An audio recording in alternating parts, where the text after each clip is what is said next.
വളരെ സന്തോഷപൂർവ്വം ഒരു കാര്യം, ടിക്കറ്റ് ടു ഫിനാലെ നൂറ വിജയിച്ചിരിക്കുകയാണ്. അത് ലാലേട്ടൻ തന്നെ ടിക്കറ്റ് ടു ഫിനാലയുടെ ഒരു കോച്ച് കൊടുത്തിട്ടുണ്ട്. കൺഗ്രാജുലേഷൻസ് നൂറ.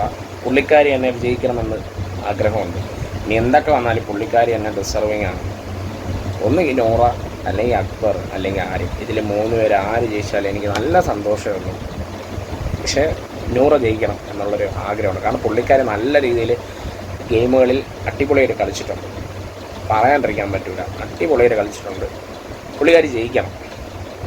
പിന്നെ ഇന്നത്തെ സാറ്റർഡേ എപ്പിസോഡ് എങ്ങനെ ഉണ്ടായിരുന്നു എന്ന് കേട്ട് കഴിഞ്ഞാൽ കുഴപ്പമില്ല, അങ്ങനെ പറയാൻ പറ്റുള്ളൂ. പക്ഷേ ഇന്ന് നെവിനെതിരെയുള്ള ആക്ഷൻ, നെവിനെതിരെയുള്ള എന്തെങ്കിലും ഉണ്ടാവുമെന്ന് ഞാൻ പ്രതീക്ഷിച്ചു. പക്ഷേ അപ്പോഴും ഒരു വാണിങ്ങിലാണ് ഒതുക്കിയത്.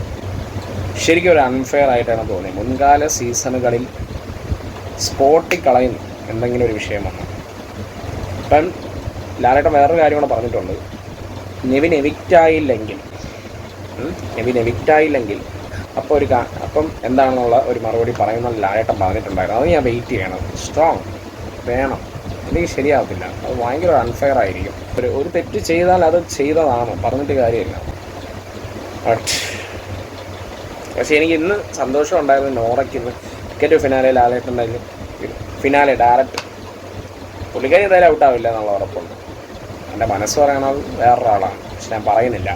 പ്രൊമോ ഒക്കെ കാണുമ്പോൾ എനിക്ക് അങ്ങനെയാണ് തോന്നുന്നത്. നാളത്തെ പ്രൊമോ ഞെട്ടിക്കുന്ന ഒരു പ്രൊമോ ടി വിയിൽ എപ്പിസോഡ് കണ്ട് കഴിഞ്ഞപ്പോൾ ഒരു കിടിലൻ ഒരു പ്രൊമോ നമ്മൾ കാണിച്ചേക്കണം. അപ്പോൾ നാളെ ഒരു അൺഫെയർ നടക്കാൻ വളരെ സാധ്യതയാണ്. കാരണം എൻ്റെ മനസ്സ് പറയുന്ന ഒരാളുണ്ട്, പറയാൻ പാടില്ല. കാരണം പറഞ്ഞു കഴിഞ്ഞാൽ തെറ്റാണ്, അത് പറയാൻ പാടില്ല. സസ്പെൻസ് ആയിട്ടിരിക്കട്ടെ, നാളെ സംസാരിക്കാം.